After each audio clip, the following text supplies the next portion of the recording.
Welcome back mga ropa, kwentuhan muna tayo. Pag-usapan natin ang malahalimaw na performance na ginawa ni Renz Abando. Tinapal dito ni Renz Abando at pinahiya niya ang mayabang na player ng kupunan ng Suwon KT. Buta kay Renz Abando, player na to mga ropa, tanggal talaga ang kanyang yabang at sobrang gandang performance ang ginawa dito ni Renz Abando. Mapahasel at effort mga ropa ay hindi talaga matatawaran ang ginagawa ni Renz Abando. Ang daming blocks ang kanyang ginawa dito sa game na to mga ropa at nagkaroon din siya ng mga winning moments, clutch shots para sa LU ng panalo kung sa kupunan ng Suwon KT. Ito ang game analysis at breakdown rin sa Abando's monster performance. Simulan na natin to. Okay game. Ngayon mga ropa, first quarter, first 5 nga ulit dito si Renz Abando mga ropa. Ginamit na siya dito ni coach as first 5. At dito sa unang possession ng kupunan ng Suwon KT, nasalo dito ni Renz Abando yung loose ball, yung turnover dito ng kupunan ng Suwon KT. At sa possession naman inatake kaagad ni Johnny O'Brien na depensa ng kupunan ng Suwon KT at nakapagpuntar naman sila ng puntos dyan sa may ilalim, dyan sa may paint. At after nito mga ropa, nagmintes sa tirada ng kupunan ng Red Boosters, pero pagkatapos niyan, sa pagmamando nila ng bola dito sa magandang balasa, nahanap nila ang 3-pointer dito mga ropa. Pumasok ang first 3-point field goal dito ng kupunan ng Red Boosters, basket is good. Samantala ang Suwon KT mga ropa, maalat pagbubukas ng first quarter, puro mintes ang kanilang tirada. At ang nangyari dito, nagbalasa ng bola si Renz Abando, 3-pointer ng kanyang teammate. Si Renz Abando pa rin na nandoon sa may ilalim para sa offensive rebound. Naisa silang ginawa dito ni Abando mga pre. At ang dahil dyan, nagkaroon siya ng foul doon sa may ilalim. Napasok naman dito ni Renz Abando ang dalawang free throws. Unang punto si Renz Abando dito sa game na to, basket is good. At eto, turnover ng kupunan ng Suwon KT, maalat talaga sila. Pero sa pagkakataon na to mga ropa, heto na.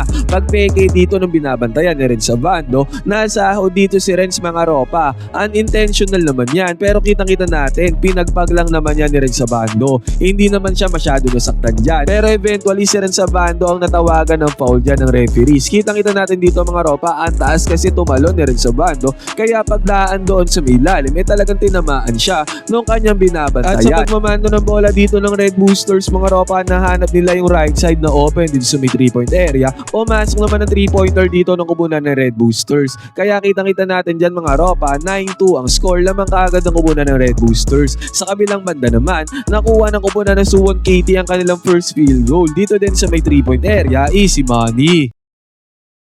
At eto mga ropa, involved dito si Renz Abando sa play na to. Pag-receive niya ng bola sa may babaw, ang gandang roll kaagad ang ginawa dyan ni Williams. At good sets up play din naman ang ginawa dyan ni Renz Abando para ipasa niya yung bola kay Williams. Nagmistulang pick and roll gameplay ito na nagresulta sa easy 2 points ni Williams, basket is good. At samantala pag-atake dito ng kupunan ng Suwon KT, kitang-kita natin ang gandang depensa ang ginawa dyan ni Renz Abando. Tapal ang tirada ng kalaban. At ang maganda pa nga dito, defense turns into offense para sa kupunan ng Red Boosters, courtesy of Renz Abando, dahil nakapagpuntar sila ng puntos dito sa may fast break, basket is good. At again, sabi ko nga, malas ang kupunan ng Suwon KT sa kanilang mga tirada dito sa may first quarter, mintes na naman ang kanilang tira. At eto mga ropa, tignan natin to, Renz Abando nagmando ng bola dito. At tignan natin, step back, fade away, mid-range jumper ang pinakawalan dito ni Renz Abando. Napakagandang galaw niyan mga ropa at pumasok para kay Renz Abando, basket is good.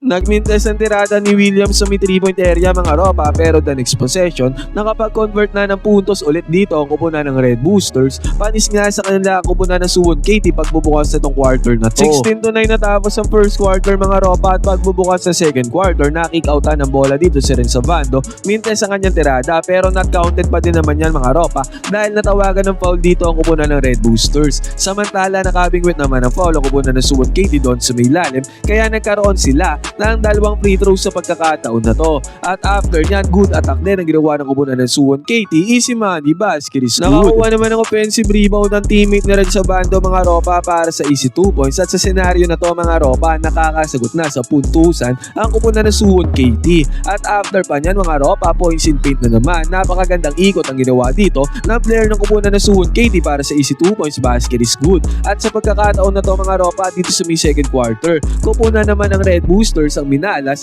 mintes ang kanilang mga tirada. At pagka-kick out ng bola dito sa may left side corner mga ropa, pumasok na naman ang tirada ng kupunan ng Suwon KT. Napa-timeout dyan ang kupunan ng Red Boosters mga ropa sa isang iglap. 22-21 na ang score, isang puntos na lang ang lamang dito nila rin sa bando. At after ng timeout nila rin sa bando, ganun pa rin, mintes pa rin ang kanilang tirada. At after niyan, tumirada na naman sila dito pero again, mintes na naman yan mga ropa. Nakuha man nila ang offensive rebound dito pero good defense na ang ginawa dyan ang kupunan ng Suwon KT. At doon sa kabilang banda ay nakapagpundar ng puntos dito ang kupunan ng Suwon KT. After pa niyan, another good defense na naman ang ginawa ng kupunan ng Suwon KT at another one, puntos na naman ang ginawa ng kupunan ng Suwon. Kaya sunod-sunod na puntos talaga ang ginagawa nila dito mga ropa. Natameme dito ang kupunan ng Red Boosters. Buti nga mga ropa, nakachani ng 2 points dito ang kupunan ng anyang Red Boosters mga ropa, Chris Good. At after nyan, mainit na talaga ang kupunan ng Suwon KT. Dalawa magkasunod na punto sa kanilang gawa. Doon sa may lalim, doon sa may paint. Buti na lamang mga ropa, walang kaabog-abog na 3-pointer. Ang naipasok dito ni Johnny O'Brien, Chris Good. Yun nga lang yung import ng kupunan ng Suwon KT, sobrang galing pala nito. Scoring machine mga ropa, nakakuha na naman siya ng 2 points doon sa may lalim, doon sa may paint. Pero tong second quarter na to ay tinapos sa kupunan ng anyang Red Boosters. Sa kanilang 3-pointer basket is good. 34-33 natapos ang first sa mga ropa, di kita ng laban. Pero napangawakan na ng Suwon KT ang kalamangan. Okay, third quarter mga ropa, buwan naman ng 3-pointer naman kagad na napasok dito ng kupunan ng Suwon KT. Nakabawi naman ang opensa dyan ng kupunan ng Red Boosters mga ropa sa kanilang perimeter jumper basket is good. At after nyan, pagmando ng bola dito ng Red Boosters, 3-pointer pa ang kanilang napasok dito mga ropa, basket is good. Kaya ang nangyari dyan, napangawakan ng kupunan ng Red Boosters sa kalamangan pagbubukas ng third quarter. Samantala, bumawi naman ang pick and roll gameplay dito ang kupunan ng Suwon KT. Successful yan mga ropa. At dito nga pala sa may second quarter at pagbubukas ng third quarter mga ropa, hindi ginamit ni coach itong si Ren sa bando, hindi na niya ulit to pinasok. At nakakuha ng fast break dito ang kupunan ng Suwon KT mga ropa, basket is good yan, easy money. At si Johnny O'Brien naman ay agarang bumawi doon sa may kabila para sa easy 2 points. At eto na mga ropa, kalagitnaan ng third quarter, saka pa ulit binalik ni coach itong si Ren sa bando. At mabilisan lang nakapag-convert ka agad ng assist si Ren sa bando doon sa may lalim, easy 2 points, basket is good. Pero mainit talaga sa pagkakataon na to ang kupunan ng Suwon KT mga ropa, halos lahat ng tirada nila dito sa may third quarter ay pumapasok. Buti nga nakachani ng kanyang perimeter jumper dito itong si Johnny O'Brien. Yun nga lang mga ropa, again another one, perimeter jumper, top shot na naman na napasok dito ng kupunan ng Suwon KT. At ang masakla pa dito, top of the key 3-pointer pa, sinigundahan pa nila ng long range bomb ang tirada na yon. Kaya 52-44 ang score dito mga ropa, lumaw pa sa 8 puntos ang kalamangan dito ng kupunan ng Suwon KT. Ngingiti-ngiti pa nga dito yung import ng kupunan ng Suwon KT mga ropa, medyo maangas talaga ang kanyang templada. Kahit yung mukha nito mga ropa, kitang-kita natin, parang may angas talaga. At sa sumunod na play mga ropa, dito na siya pinahiyan ni rin sa bando. Coming from behind mga ropa, binutataan ni rin sa bando ang tirada ng import na yan. Binura niya mga ropa, tinanggalan niya ng angas. Masyado na kasing nagyayabang mga ropa, kaya grabing block ang ginawa dyan ni rin sa bando. Nagkaroon ng challenge dyan mga ropa, sa kasamaang palad, pumabor pa rin sa kupunan ng Suwon KT. At nakapagpundar nga sila ng 3-pointer dito mga ropa, basket is good. Pero sa akin okay lang yun mga ropa, dahil napahiya na nga dito ni rin sa bando. Dakot na dakot niya yung bola dyan mga ropa, ang lupit talaga ni rin sa bando. Bago matapos ang third quarter na to, nagkaroon ng run ng kupunan ng Red Boosters. Dalawa magkasunod na 3-pointers ang kanilang pinasok. Quick 6 points kagad yan para sa kupunan ng Red Boosters mga ropa. At si Ren sa bando ay nagkaroon pa ng pass break dito para tapusin ang third quarter. Nakahabol dyan ang kupunan ng Red Boosters mga ropa, 55-53. Natapos ang third quarter na to, baba sa 2 puntos ang kalamangan ng Suwon KT. Okay mga ropa, fourth quarter na to, kasama pa rin si Ren sa bando dito sa may first 5 sa may first quarter. Nakakuha kaagad ng 2-pointer dito itong si Bryce Washington. Samantala, malupit talaga yung import ng kupunan ng Suwon KT. 3-pointer ang binaon dito sa depensa ni Bryce Washington.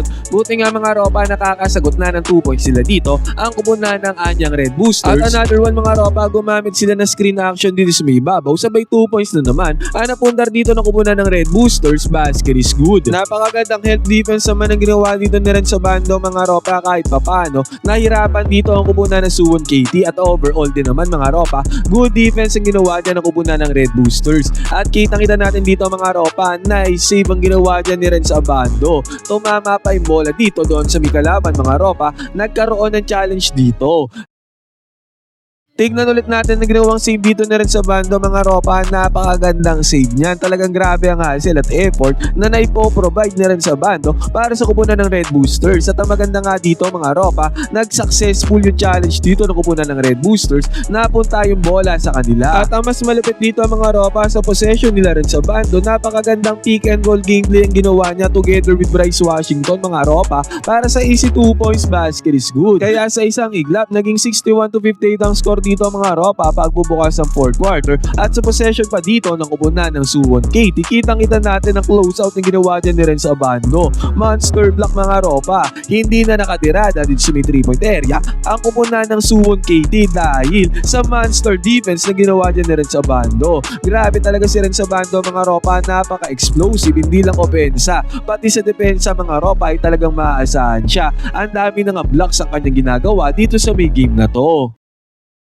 At ang maganda nga sa mga depensa ni rin sa Bando mga ropa ay nakakapitalize nila yan at nakakapagpundar sila ng puntos. At yung mayabang na player dito ng kupunan ng Suwon KT mga ropa ay ginawa ng magandang depensa ng kupunan ng Anyang KGC. At sa pagkakataon na to, defense turns into offense na naman para sa kupunan ng Red Boosters. Basket is good na naman mga ropa, nakapagpundar na naman sila dyan ng clutch shot. At sa Bando mayawak ng bola dito mga ropa, clutch moment na nga to pero binanatan lang ng walang kabog-abog ni Red sa Bando kahit na contested shot yan. Clutch points ang ginawa din na rin sa Bando dito sa may teardrop basket is good. Grabe si rin sa Bando mga ropa, good decision din na ginamit siya ni coach dito sa may 4th quarter. At ang malapit dito mga ropa, kaparehong kapareho, ginaya ng teammate na rin sa Bando yung galaw niya, parehas ng parehas yan mga ropa, kaya nagkaroon ng dalawa magkasunod na puntos dito ang kupunan ng Red Boosters. Naging 69-62 ang score mga ropa, pero yung import ng kupunan ng Suwon KT na sobrang galing ay nagpabaon ng kanyang deep 3-pointer, hindi pa tapos ang laban. Nakasagot agad yan ng points in paint ang kupunan ng Red Boosters mga ropa, at dito na foul yung magaling na import ng kupunan ng Suwon KT, tatlong free throws mga ropa. Ang masaklap dito, lahat ng free throws dyan mga ropa ay naimintes niya. Clutch free throws pa naman yan mga ropa, at yan na ang nagselyado sa panalo ng kupunan ng Red Boosters dahil doon sa dulo mga ropa ay nakakuha pa sila ng mga winning points. Hindi na nakaporma dyan ang kupunan ng Suwon KT. 74-65 natapos ang game na to mga ropa, panalo sila rin sa Bando. Napakagandang performance ang ginawa dito ni Renz mga ropa, hindi matatawaran ang kanyang hassle at effort, ang kanyang depensa. Solid na solid si Renz mga ropa ngayon. Ano masasabi niyo sa performance dito ni Renz sa Bando?